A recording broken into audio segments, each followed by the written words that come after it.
you can do very ordinary things. I mean, what is complicated about this? But, we're $3 billion pre-tax better off than we were a few years ago because of it.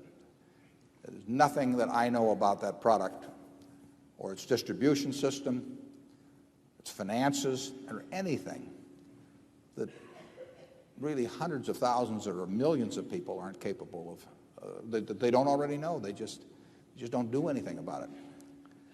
And similarly,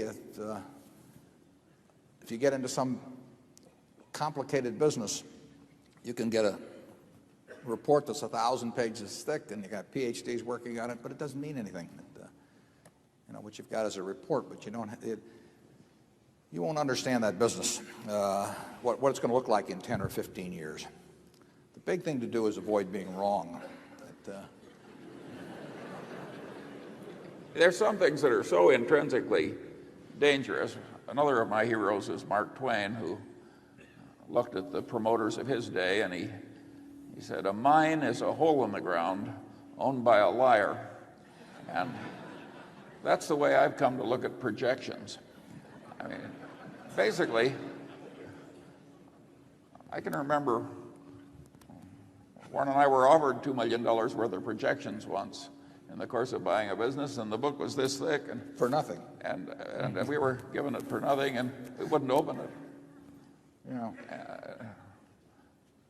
We'd almost pay $2 million not to look at it.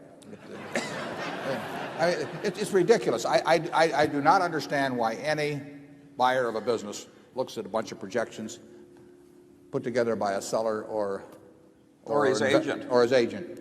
I mean, you can almost say that it's naive to think that has any utility whatsoever. We just are not interested. If we don't have some idea ourselves of what we think the future is, to sit there and listen to some other guy who's trying to sell us the business or get a commission on it, tell us what the future is going to be, like I say, it's very naive. Yeah, and 5 years out. Yeah. We had a line in the report one time, "Don't ask the barber whether you need a haircut." And